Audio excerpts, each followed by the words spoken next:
Isso aí, meus queridos, por sorte a nossa sala tem uma boa iluminação, né? Mesmo com falta de luz. Então nós vamos poder continuar a nossa diversão matinal.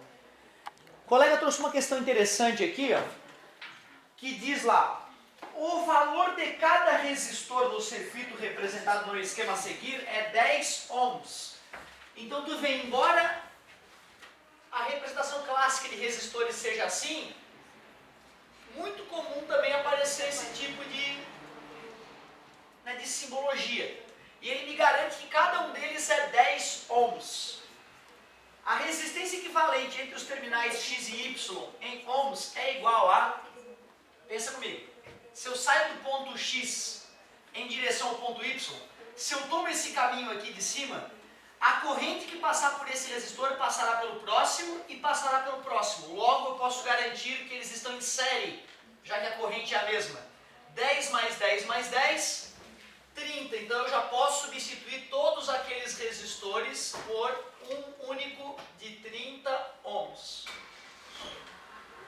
Porém, eu não posso falar nada a respeito desse resistor aqui. Então eu vou manter esse resistor aqui. Mas esse resistor e esse resistor, toda a corrente que passar por um deles vai ter que passar pelo outro. Então eu sei que esses dois também estão em série. Então eu já posso substituir aqueles dois que estão em série por um de 20. Afinal, 10 mais 10 é 20. Esse de 10 eu mantive. Aqui tem mais um de 10. A outra, ó, a corrente que vier aqui por baixo vai passar por aquele outro também. Certo? Ela vai vir por esse fiozinho aqui e vai passar por esse também. Toda a corrente que passa por esse. Então eles também estão em série. E por estarem em série, 10 mais 10 também vale 20. Só está faltando então esses dois de 10 aqui, né? Esse de 10, esse de 10, aquele de 30. Então até agora eu só detectei que era em série e somei. Detectei que estavam em série, somei. Detectei que estavam em série e somei. O lado esquerdo desses dois resistores está conectado nesse nó. E o lado direito também está conectado nesse nó. Isso me garante que uma tensão aplicada nesse será a mesma tensão aplicada nesse. E quando as tensões são as mesmas, eles estão em paralelo. Então eu vou pegar, vou manter o de 30 ohms conectando o ponto X com o ponto Y. Vou manter o de 10 ohms que vem por aqui.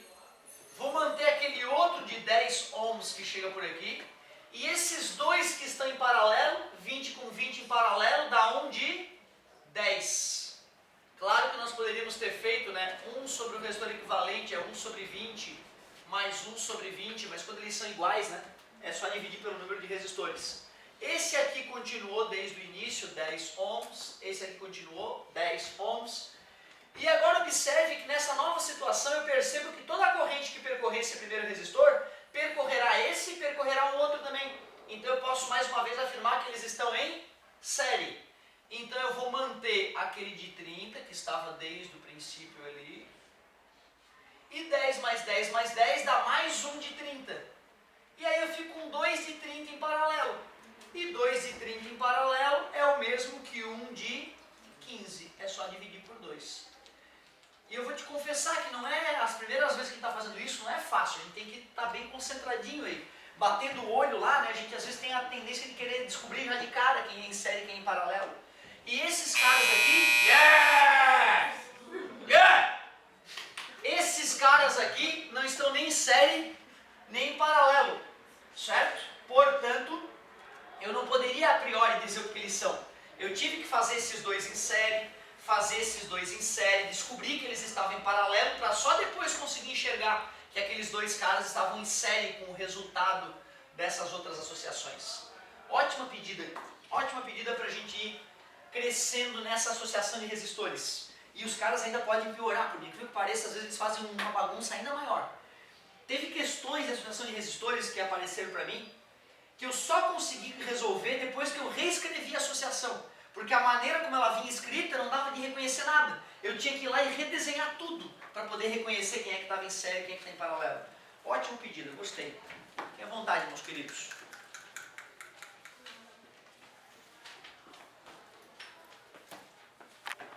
Eu tô meio receoso de botar a matéria pra frente, né? Já que muitos colegas ainda estão se recuperando da maratona intelectual do final de semana.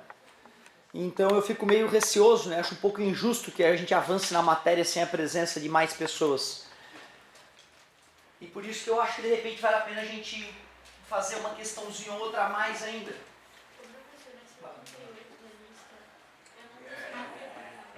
Sem problema, meu amor, vamos fazer junto. Lista 7, página 12, exercício 88. Não consegui interpretar ela porque ela está errada. Só por isso. Questão 88 fala o seguinte. Considere um plano inclinado de tal que, então já começou faltando coisa ali, né? De tal modo que a metade superior AB é isenta de atrito e a metade inferior BC tem coeficiente de atrito μ.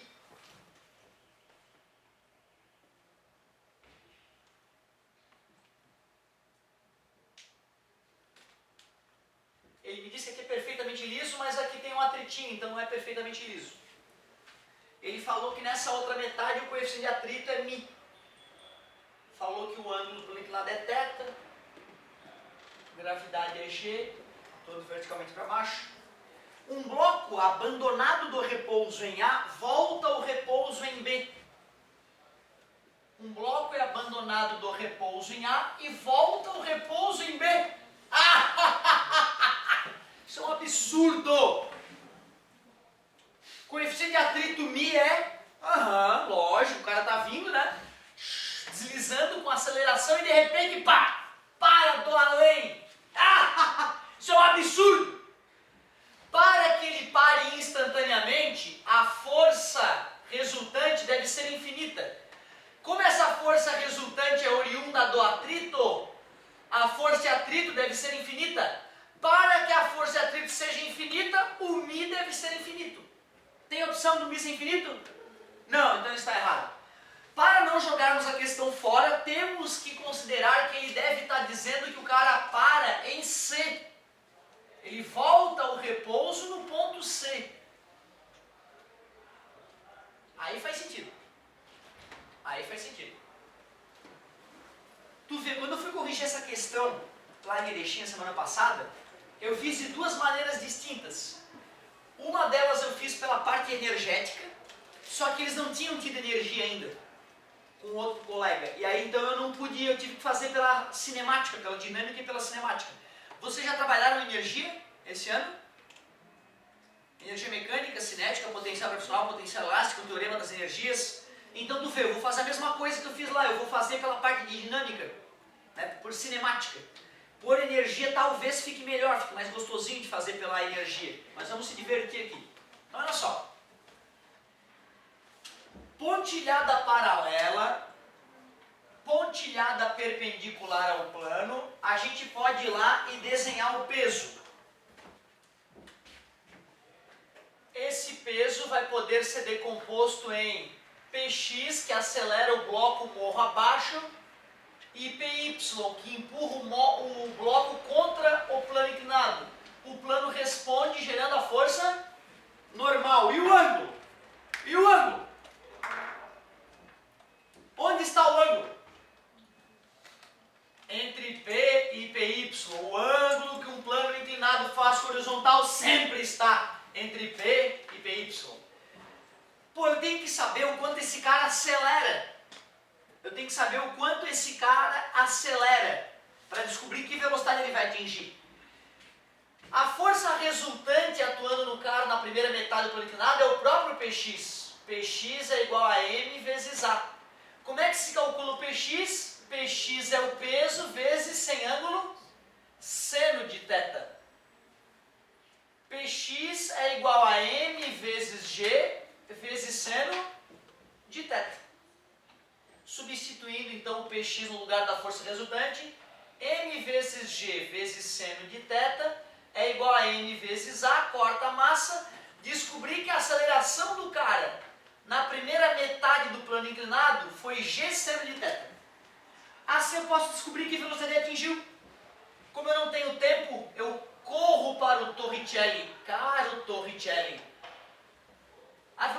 vai atingir, eu quero descobrir. A velocidade inicial é zero, a aceleração que ele tem é g seno de θ, e ele andou uma distância que eu vou chamar de x. Concordas? Portanto, a velocidade final desse cara vai ser raiz de 2gx seno θ. É a velocidade que ele atinge no ponto. A partir do ponto B, atrito começa a atuar nele. A partir do ponto B, a resultante não vai ser mais o Px, vai ser o Px menos a FAT. Ah, detalhe, para que ele volte a parar no ponto C, então eu sei que a FAT vai ter que ser maior que o Px, para ele poder desacelerar. Concorda comigo? Então, nessa nova situação, a força resultante atuando no cara é a força de atrito menos o Px. Essa é a nova força resultante. A força resultante é igual força de atrito, μ vezes a normal, Px, m vezes g, seno θ. Força resultante na segunda metade. O μ, ele falou que era μ. E a normal, nós sabemos que é o Py. Isso é igual a m menos mg seno θ. Força resultante é igual a μ. Se o Px é P vezes seno, o Py é P vezes cosseno. Então, Py é mg cosseno θ, né? Então, no lugar do Py, mg cosseno θ menos mg seno θ. Achei o valor da força resultante. Assim eu posso descobrir a aceleração que ele vai ter, né? Física, meu amor. A força resultante vai ser μ mg cosseno θ menos mg seno θ. Isso é igual a m vezes a. Vou dividir ambos os lados da equação por ele, descobrir qual é a aceleração dele na segunda metade do trajeto. É μg cosseno θ menos g seno θ. Esta é a aceleração dele, que é uma aceleração negativa, na verdade, né? Comparada com a velocidade dele, que era positiva. Então eu vou de novo em Torricelli, só que agora o meu início é a metade do plano, né? E o fim é lá embaixo, ou seja, o início é a velocidade B e o fim é a velocidade em C. Ele disse que em C parou, voltou a parar. Em B, eu sei que a velocidade era aquela ali, ó. Era 2gx seno θ, raiz disso ao quadrado, mais duas vezes a aceleração, na verdade é uma desaceleração, então eu poderia colocar um menos aqui, né? Nesse cara aqui eu poderia colocar um menos. Colocando um menos nesse cara, olha que perigo vai ficar isso aqui.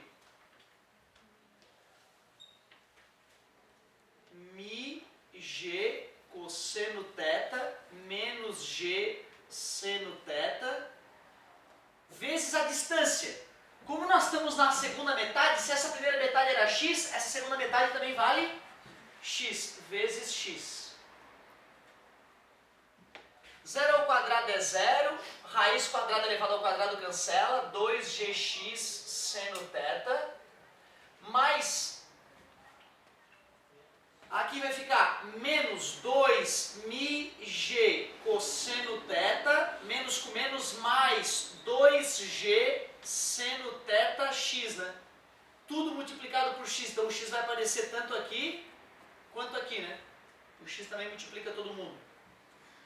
Ué, 2g seno θ mais 2g seno θ, com x, né? Vai dar 4, né? E menos passar para lá, mais 2μg cosseno θ x é igual 2 mais 2, 4. 4g seno θ vezes x. O g de um lado corta com o g do outro, o x de um lado cancela com o x do outro, vou isolar o μ.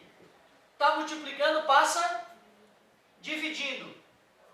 4 seno θ sobre 2 cosseno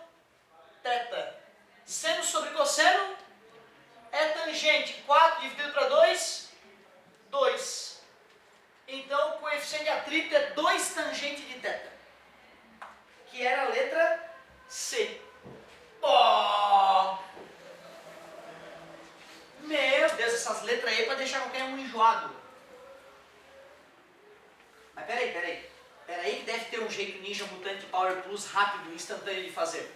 Para aprender física é assim. Para aprender física é assim. Mas para o vestibular, eu paro, olho e penso. Quando a gente teve a aula de plano inclinado com atrito, nós acabamos discutindo que, supondo, né? A gente não discutiu, nem falei nada de plano inclinado.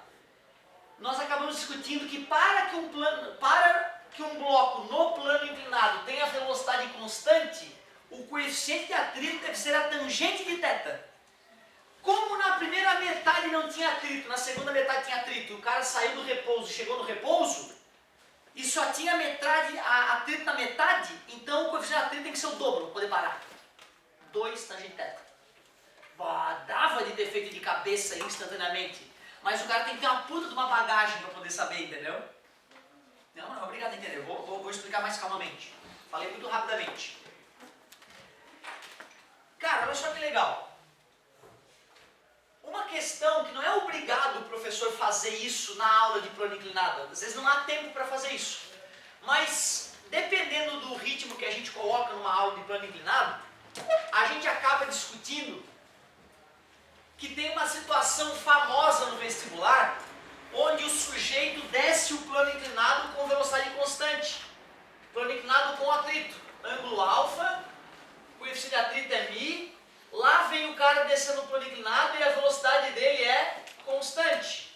O fato de a velocidade ser constante implica que força resultante é zero. Pontilhada paralela, pontilhada perpendicular, desenha o peso, decomponha em Px e Py, o ângulo está sempre entre P e Py.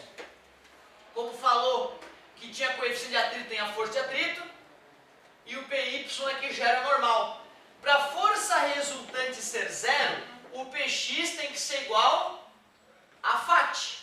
Px é m vezes g seno θ, como nós acabamos de fazer.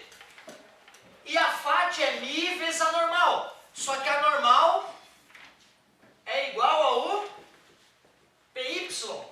A normal é o Py. E Py é P vezes cosseno θ. Mg cosseno θ. Corta Mg de um lado com Mg do outro, para que isto que nós estamos estudando aconteça, para que isso seja real, a única explicação é que o coeficiente de atrito μ tem que ser igual a tangente de θ. Então o cara que é rato de vestibular, o cara que já fez muito exercício plano inclinado, ele já tem isso na cabeça dele. Ele já fez, ele já viu essa aula, já caíram questões que questionavam isso, então o cara meio que, isso aqui eu já fiz demais. No primeiro vestibular o cara não sabe, no segundo vestibular, o coeficiente de atrito é tangente θ, para que a velocidade seja constante. O cara parou, saiu de velocidade zero e chegou com velocidade zero. A velocidade foi constante, né? No início para o fim do fenômeno, né? A velocidade se manteve constante, não ao longo do fenômeno todo. Porém, ele falou que o coeficiente de atrito atuava só na metade do plano inclinado. Para esse cara poder ter acelerado e depois desacelerado, chegando com a mesma velocidade de partida, uma das opções seria o ter atrito no cara todo, né? Se ele saísse com 2, ele ia chegar com 2. Se ele saísse com 10 metros por segundo, ele ia chegar com 10. Mas como só tinha atrito na metade do plano inclinado, para ele poder acelerar e parar, para o atrito atuar só na metade do trajeto, então ele tem que valer o dobro, o coeficiente de atrito, para compensar. O dobro de tangente de θ, 2 tangente de θ. Então, tu vê que distinção interessante o que está acontecendo aqui. Uma coisa é a gente treinar física para o vestibular. Não que tu não pudesse, no dia do vestibular, fazer essa contalhada toda e matar a questão. Né? Mas aí tem que estar muito fera em todo o resto para sobrar tempo de tu fazer isso. Né? Mas o cara que é rato de vestibular, ele tem a chance de, a partir dessa ideia, dar uma melhorada na ideia, né? E matar aquele item, né? De cara. Por conservação de energia, eu fiz por conservação de energia, pensei assim, ó. A energia cinética inicial, mais o trabalho da força peso, menos o trabalho do atrito, tem que dar igual a energia cinética final, né? Foi assim que eu fiz. Mas deu praticamente a mesma encrenca. a energia cinética inicial, mais o trabalho da força-peso, que atuou durante todo o fenômeno, menos o trabalho da força de atrito, deu igual à energia cinética final. Essa inicial era zero, essa final era zero, então eu acabei descobrindo que o trabalho da força-peso tem que ser igual ao trabalho da força de atrito. O trabalho da força-peso é mgh.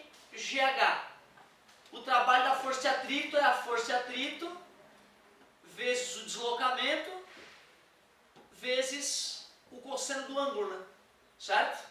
Na verdade o cosseno seria 180, ele é negativo, né? Mas aqui eu já estou fazendo em módulo, né? Que o trabalho do peso em módulo tem que ser igual ao trabalho do atrito, certo?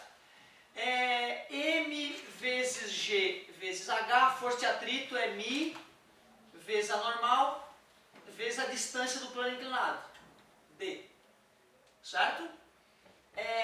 A normal é o PY, a normal é o PY, então vai ter que ter uma decomposiçãozinha ali, então eu ia acabar usando isso, M vezes G vezes H é igual a μ e a normal é o PY, que é M vezes G vezes cosseno, certo? E essa distância D que ele andou, para o trabalho do atrito essa distância é só metade do plano inclinado, né? Certo? É só a metade. Então eu poderia fazer o seguinte, ó. Isso aqui é H sobre 2, né? Bem na metade do plano inclinado, a altura é metade. Se eu quero achar essa distância aqui, vou chamar ela de D. Quero relacionar o cateto oposto com a hipotenusa. Seno de θ é H sobre 2 sobre a hipotenusa D. Então a distância D vai ser H sobre 2 seno de θ, né? Certo? Aí eu posso substituir então essa distância por H sobre 2 seno de θ, certo? MG corta de um lado com o outro, H corta de um lado com o outro, e aí está dividindo, passa multiplicando, está multiplicando, passa dividindo. 2 seno de θ sobre cosseno de θ é igual a μ. Ficou mais rápido, ó. μ deu 2 tangente de θ. Pela forma da energia, né? Ficou mais curtinho. Beleza? Depois a gente pode discutir essa questão com mais calma aí. Na hora que a gente trabalhar energias, né? A gente pode refazer ela com mais calma. Cara, essas questões algébricas, elas são uma ótima forma de treinar a física, né? E já a matemática junto, né? O cara que não tem a matemática básica bem resolvida aí, isso aí parece um inferno matemático.